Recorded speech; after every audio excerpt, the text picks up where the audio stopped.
Materi kita kali ini adalah jenis media transmisi. Saya Ratna Dewi dari Universitas Kristen Maranatha. Jenis media saluran transmisi. Di sini prinsip transmisi secara umum itu adalah memindahkan energi dari satu titik ke titik yang lain. Dalam hal ini, energi tersebut berupa sinyal ataupun data informasi. Nah, proses pemindahan sinyal atau data informasi ini dapat dilakukan dengan menggunakan berbagai jenis media transmisi, baik yang digunakan pada frekuensi tinggi maupun gelombang mikro. Pada umumnya, saluran transmisi yang sering digunakan yaitu saluran transmisi dua kawat sejajar, kabel koaksial, bumbung gelombang, balance shield line, dan microstrip. Nah, kita akan lihat istilah TEM di sini, yaitu singkatan dari transversal electromagnetic, ya, wave di sini. Satu saluran disebut TEM jika medan elektrik atau disingkat menjadi E dan medan magnet atau kita sebut H itu saling tegak lurus pada arah propagasi gelombang. Nah, di sini kita lihat untuk gelombang yang biru ini adalah gelombang medan magnet misalnya. Kemudian gelombang yang berwarna merah ini adalah gelombang listrik. Nah, antara gelombang magnet dan gelombang listrik itu saling tegak lurus. Nah, saluran transmisi dengan TEM itu ada beberapa jenis. Di sini misalnya dengan saluran transmisi dua konduktor, ya, seperti ini, atau dengan koaksial, atau dengan parallel plate waveguide, atau bisa juga dengan strip line, ya, atau bisa dengan microstrip line dan coplanar waveguide. Nah, saluran transmisi tanpa TEM itu adalah waveguide, bumbung gelombang tadi, ya. Ini di sini bentuknya persegi panjang, ya.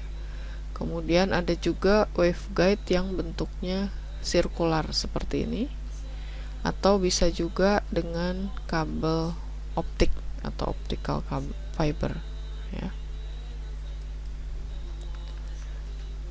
Kita akan lihat di sini saluran transmisi dua kawat sejajar atau two-wire transmission line. Dia akan mempunyai penampang depan dan arah medan magnet serta medan listrik seperti pada gambar di sini. Nah, jenis saluran ini jarang digunakan pada frekuensi tinggi di atas 100 MHz. Karena pada frekuensi tinggi, saluran ini menghasilkan rugi-rugi radiasi yang tinggi juga. Nah, saluran transmisi sepasang kawat sejajar ini mempunyai impedansi karakteristik sebesar 300 ohm, ya, dengan perhitungan seperti ini. Nah, di sini A itu adalah jarak antar konduktor, kemudian R itu adalah jari-jari dari konduktor ini.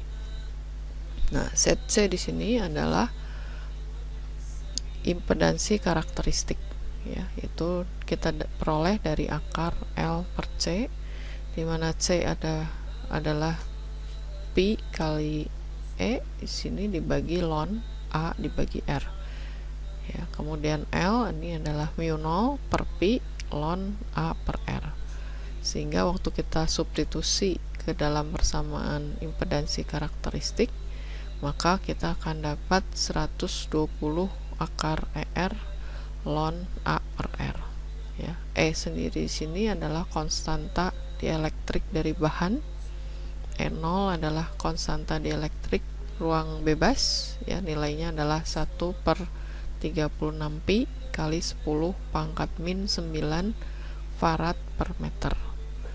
Kemudian ER ini adalah konstanta dielektrik relatif dari bahan, jadi E dibagi E0 itu menjadi ER. Nah, kemudian yang berikutnya adalah saluran transmisi koaksial. Nah, kabel koaksial mempunyai penampang depan serta arah medan magnet dan medan listrik itu seperti ditunjukkan pada gambar di sini, ya. Jadi di sini ada medan magnet dan medan listrik yang saling tegak lurus. Nah, di sini untuk koaksial kabel kita punya beberapa bagian di sini. Yang paling luar itu adalah outer insulator, ya. Kemudian di sini ada lapisan chopper, ya, untuk konduktor luar. Kemudian ada inner insulator, kemudian di dalamnya lagi baru konduktor innernya di sini. Nah, kabel koaksial ini tidak mudah dipengaruhi oleh medan elektromagnetik luar karena konduktor dalam atau innernya itu ditahan di tengah oleh bahan dieelektrik dengan konstanta dieelektrik tertentu. Karena keunggulan inilah saluran ini banyak digunakan pada frekuensi tinggi atau frekuensi radio, ya, sampai 3000 MHz. Nah, di atas frekuensi itu redaman pada saluran akan semakin tinggi, ya. Nah, pada bagian luar dari kabel koax itu nanti akan di ground, ya. Dan kabel koax ini paling banyak digunakan untuk frekuensi tinggi. Nah, berikut adalah perhitungan impedansi karakteristik dari saluran transmisi koaksial. Di sini kita lihat ada beberapa parameter yang digunakan, yaitu R1 itu jari-jari konduktor dalam, kemudian R2 dan R3, ya. Nah, kemudian kapasitansi kita bisa hitung dengan rumus seperti ini dan induktansi seperti ini. Nah, kapasitansi dan induktansi ini kita substitusi ke dalam persamaan untuk menghitung impedansi karakteristik. Nah, sesudah kita hitung nanti Anda akan dapat di sini 60 per akar ER ln R2 per R1. Atau kalau dihitung dengan jari-jari dan R1 dan R2 dari kabel koax, kita akan punya 50,13 ohm.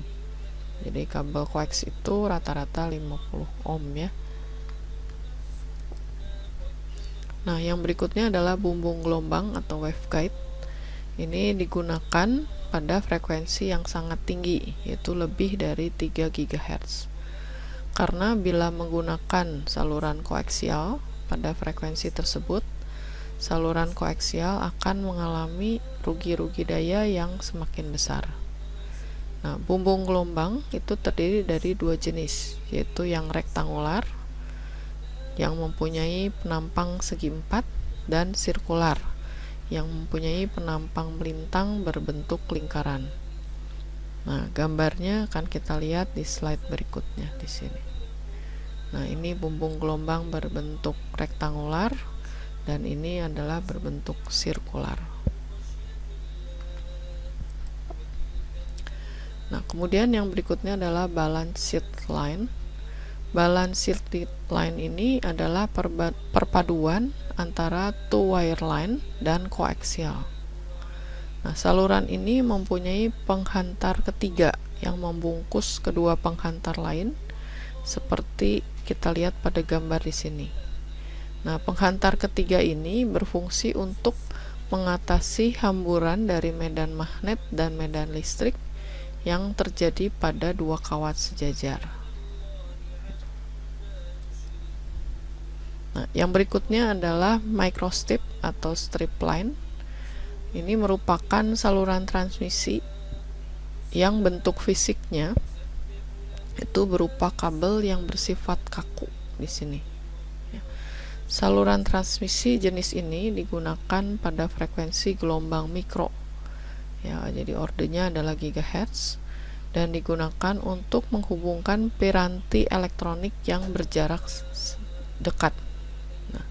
Saluran microstrip biasanya digunakan dalam bentuk prime cabling board atau dalam PCB, ya. seperti ini.